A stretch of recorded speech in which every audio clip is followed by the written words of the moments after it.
이 청와대 이전 문제가 사실 명태균 씨 녹취 때문에 많이 좀 알려진 거 아니겠습니까? 결국 청와대 이전 여기에 있어서 명태균 씨 얘기한 거 보면 결국 무속이 좀 개입된 듯한 느낌도 드는데 원희룡 전 장관은 무슨 소리냐? 이거 그 청와대 이전하는 것은 대통령 공약도 있었고 그걸 그대로 하기 위해서 청와대 이전은 예전부터 얘기가 돼 왔던 것이다. 명태균이 얘기했어. 무속에 대해서 한 게 아니다라고 주장했는데 의원님은 어떻게 보십니까? 사실 청와대 이전에 대해서는 여러 가지 파고들고 하지 않았습니까? 그렇죠. 대통령실 청와대를 졸속 용산으로 이전할 때 그때 한번 돌이켜 생각해 보세요. 국민들이 가장 그 의심하고 의혹을 했던 데가 한 대목이 있어요. 대통령실 이전할 수 있죠. 사실 뭐 어디든지. 그런데 왜 그렇게 하루도 안 자고 청와대에 이전하려고 하느냐. 인수위 시절에 리모델링해서 딱 들어가려고 하느냐. 이건 너무 무리인 거예요. 맞아요. 대통령실을 청와대를 이전한다는 건 국가의 가장 큰 대사 중에 하나예요. 그럼 일단 청와대에 들어가서 충분한 그 후보 옮길 지역에 대한 리모델링도 하고 새로 지을 건 짓고 충분히 한 6개월이든 1년 준비를 하고 자연스럽게 가는데 하루도 안 자겠다는 거에 대해서 의문을 가진 거잖아요. 그래서 그때도 청와대에 들어가면은 뭐 김건희가 뭐 죽는다, 뭐 살을 맞는다, 뭐 이런 의혹들이 얘기들이 민심에 아주 많이 돌았어요. 퍼졌거든요. 근데 그 설마 했죠. 우리는 국정운동 그렇고 국가의 대사를 그렇게 할 수 있겠느냐 했는데 계속 건진이 어떻고 뭐 천공이 어떻고 또 풍수지리가가 얘기가 나오고 하더니 결국은 명태균 씨하고 이런 녹취록에 보면은 그게 나오잖아요. 거기가 뭐 되신다 이른바 그 녹취 그대로 말씀드리면 그렇죠. 거기 가면 죽는다는 의미로 그러니까 하루라도 잘 수 있겠느냐 뭐 이런 얘기가 나오잖아요. 그러니까 이것이 사실로 확인이 되고 있구나 해서 어떻게 이런 지금과 같은 4차 산업혁명 시대에 이렇게 될 수가 있습니까? 너무나 한심한 거죠. 한심한 상황이다라는 건데. 그러니까 이 대통령실 당시 이제 이전할 때 공약을 보더라도 그때 공약은 뭐였냐면 광화문 시대 아니겠습니까? 정부 청사에 가겠다. 집무실과 이제 관저를 분리해서 가겠다라는 그런 취지를 읽혔는데 느닷없이 용산으로 갔단 말이에요. 그러니까요. 그 어떻게 우리 국민들이 받아들이겠습니까? 그리고 그렇게 2달 만에 옮기다 보니까 얼마나 무리가 많았나요. NSC를 옮기는데 제대로 준비도 못하고 옮겼거든요. NSC에 있는 그 많은 강망들이 있거든요. 통신망 한 60여 개 채널을 없어서 그거 완비하는데도 들어가고도 한 4, 5개월 걸렸을 거예요. 그리고 거기 들어갈 때 그 뭡니까 도감청 장치 이런 것도 확인을 제대로 못하고 하니까 도감청 장치에 된 거고 미국으로부터 그리고 거기 무인기나 이런 걸로부터 보호를 못 받고 안보 공백이 생길 것이다 했는데 여지없이 그렇게 생겼잖아요. 그러니까 무인기까지 내려오고 또 되고 그리고 돈도 496억이면은 된다던 것이 제가 그 당시도 1조 이상 될 것이다 얘기했는데 실제 천문학적 돈이 들어가고요. 지금 용산 공원화 계획도 계속 지연이 되고 있어요. 벌써 3년째 지연되고 있고 왜냐하면 주한미군 기지 중에 그 안에 잔류 기지를 못 만들다 보니까 대통령실 바로 옆에 있으니까 이런 용산에 있는 기지 반납이 안 되고 있고 그러니까 용산 공원화 계획도 안 되고 있고 그럼 용산 개발 계획도 늦어지고 있고 서울 개발 계획도 늦어지고 있고 그다음 드론 택시, 드론 택배 이런 사업들도 개발이 늦어지고 있고요. 이런 것들이 천문학적으로 이렇게 늘어나고 있는 거죠. 이것이 무속에 의해서 이렇게 하루도 안 자고 옮긴 것이 사실로 확인이 돼가고 있는데 이것이 완전히 확인되면은 이런 나라가 어떻게 가능하겠습니까? 참 걱정입니다. 걱정이고 명태균 씨 의혹이 계속 나오고 있는 걸 보면은 정말 김건희 여사를 비롯한 윤 대통령 부부한테 어떤 영향력을 그동안 행사해 왔을까? 이건 지금 이제 시작이다. 빙산의 일각이다 이런 생각이 들어요. 그렇죠. 어느 정도까지 나올지 모르겠지만 네. 청와대 옮기는 것까지 물론 명 씨는 그냥 주위에서 다 그런 얘기 하길래 나는 뭐 똑같은 얘기 한 거다라고 해명은 하고 있지만 국민들이 볼 때는 청와대 들어가면 죽는다는 얘기가 나오고 정말 하루도 안 자고 있는 모습까지 우리가 목도했기 때문에 네. 딱딱 맞는다는 거예요 이게. 그러니까요. 네. 네. 그러니까 어떤 전략적인 판단이나 국가 대사적인 이 어떤 하나하나 따져보는 것이 없이 무속에 의한 네. 개인 어떤 사람의 특정한 조언에 의한 이 대사를 만들어 간다. 이거는 그렇죠. 하나하나 따져봐야 될 것 같습니다. 그러니까 원희룡 전 장관이 주장한 것은 네. 엉터리인 거예요. 어. 그 공약이었다. 예. 공약할 수 있죠. 문재인 정부 때도 공약을 한 거니까. 그렇죠. 그런데 이렇게 졸속으로 하진 않은 거거든요. 문재인 정부도 옮길 생각이 있어서 미리 들어가서 여러 가지 강화문 시대를 열어보려고 준비했었죠, 준비를 사실은. 했는데 또 용역도 주고 뭐 검토도 하고 했는데 도저히 안 돼서 그대로 눌러 앉은 거거든요. 대부분은 그래요. 그런 만약에 강화문으로 가든 뭐 다른 데로 가든 공약할 수 있잖아요. 네. 공약하면은 보통의 정부 같으면은 청와대를 먼저 들어가서 취임을 해야 권한이 있잖아요. 그냥 취임하고 난 다음에 이제 그런 것들을 검토하고 준비하고 충분히 완료가 됐을 때 네. 스무스하게 이전을 하는 건데 아. 뭐 취임 날부터 거기서 자겠다.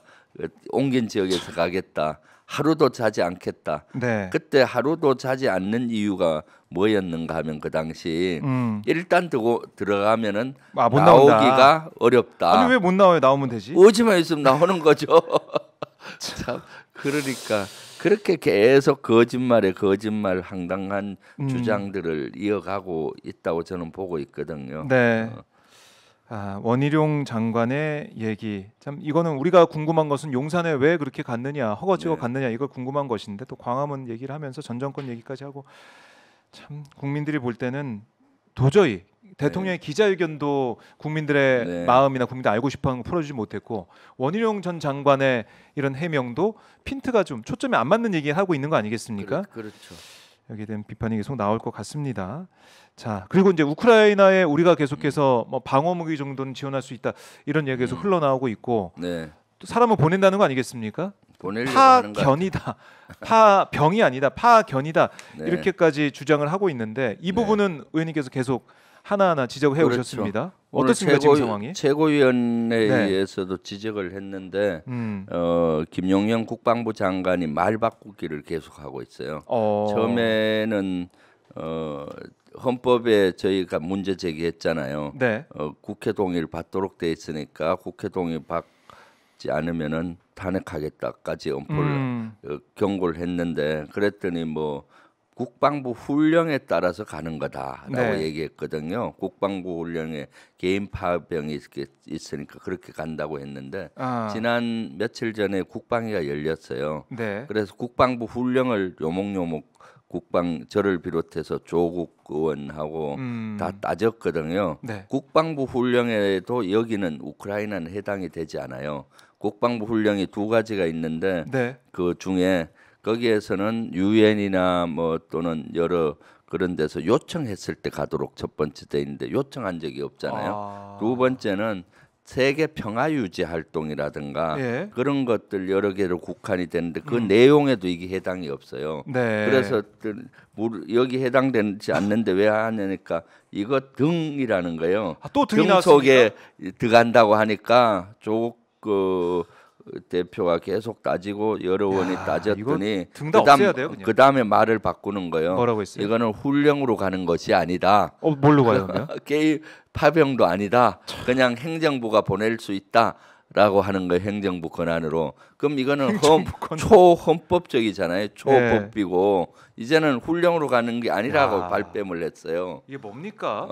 그러니까 예? 완전히 군인을 보낼 때는 범법 정부라고 볼 수가 있잖아요. 이렇게 예. 초헌법적으로 초법적으로 이렇게 법에도 없고 헌법에도 위배되면서 가는 경우는 독재 국가는 하는 것이지 아무리 국방부 장관이나 행정부라 해도 헌법과 법 테두리 내에서 가잖아요. 네. 그러니까 처음에는 훈령으로 간다 하다가 이제 궁색하니까 훈령이 아니고 그냥 행정부 권한으로 간다. 예, 이렇게 그럼 국회가 뭔 필요가 있습니까? 그렇죠. 국회를 패싱하고 그냥 네. 마음대로 보내겠다가 하겠다는 거 아닙니까? 국회도 국회지만 법을 초월해서 보내겠다는 것은 너무나 한심하고요. 그리고 네.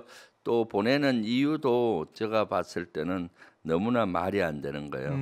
예를 들면은 뭐 전문가를 보내고 두 번째 비무장으로 보내기 때문에 파병이 아니다.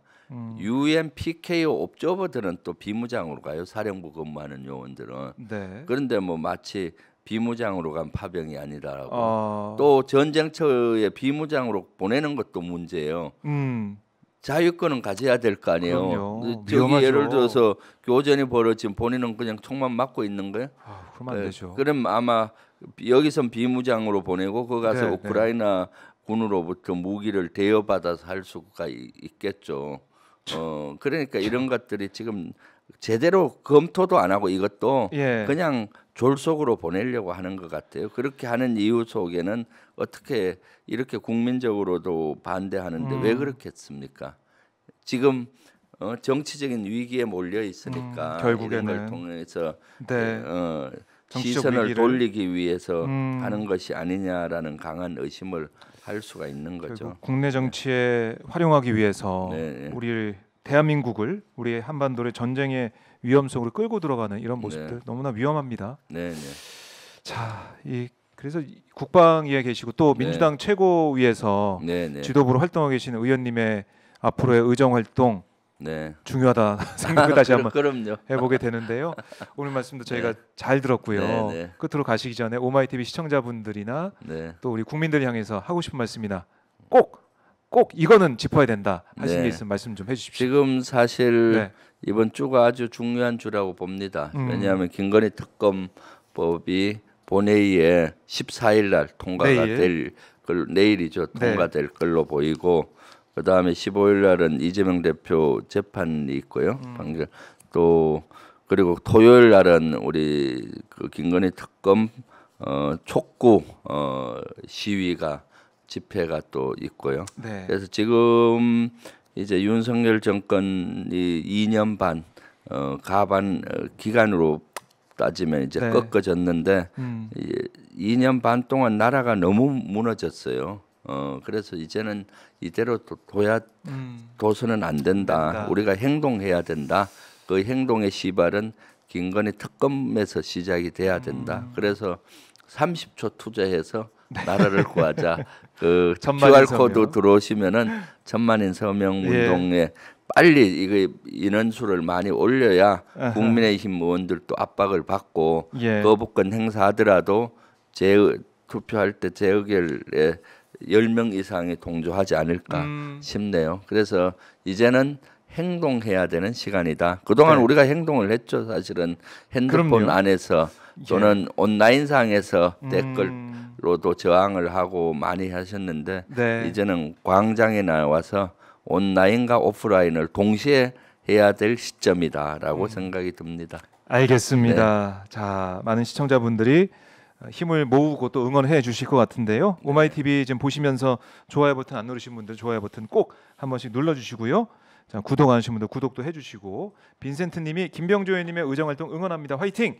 이렇게도 또 댓글을 주시면서 네. 응원하고 계십니다. 의원님 오늘 말씀 잘 들었고 또 다음 방송 다음 현장에서 뵙겠습니다. 네, 감사합니다. 고맙습니다. 자, 이렇게 김병주 의원님 보내드리고요. 다시 한번 저희가 안내 말씀드리겠습니다. 오늘 괜찮아 앨리스 개봉 날입니다. 자, 오마이 시네 ohmycine.com 들어오시면 티켓 구매할 수가 있어요. 그다음에 어느 상영관에서 방송하고 있는지 보실 수가 있습니다. 찾아볼 수 있습니다. 일목요연하게 볼 수가 있으니까요. 오늘 저녁 7시 반 그쯤에 다 이제 할 것 같은데 그때 개봉하는 이 괜찮아 앨리스 여러분들 많은 성원과 응원 부탁드리겠고요. 광주는 거의 다 이제 찼다고 하고 내가 있는 지역, 내가 사는 동네 거기 가까운 극장이 어디지? 하고 한번 찾아보시면서 여러분들 티켓도 구매하셔서 오시면은 괜찮아 앨리스 이재명 대표가 감동을 받은 눈물을 흘린 그 영화입니다. 우리 교육에 있어서 또 우리 자녀들의 삶에 있어서 확인할 수 있는 그런 영화니까요. 여러분들 자 주저하지 마시고 많이 티켓 사시고 아니 내 것도 사지만은 내 친구, 내 가족 같이 사셔가지고 함께 영화관에 오셔서 봐주시면 고맙겠습니다. 저도 오늘 저녁에 가까운 영화관에 가서 보려고 합니다. 네, 여러분들 오늘 개봉일 중요한 날입니다. 우리 모두 모든 시민은 배급사다 하는 마음으로 우리 동네에 있는 극장 그 영화관에서 축제를 벌인다는 마음으로 함께 해주시면 고맙겠습니다.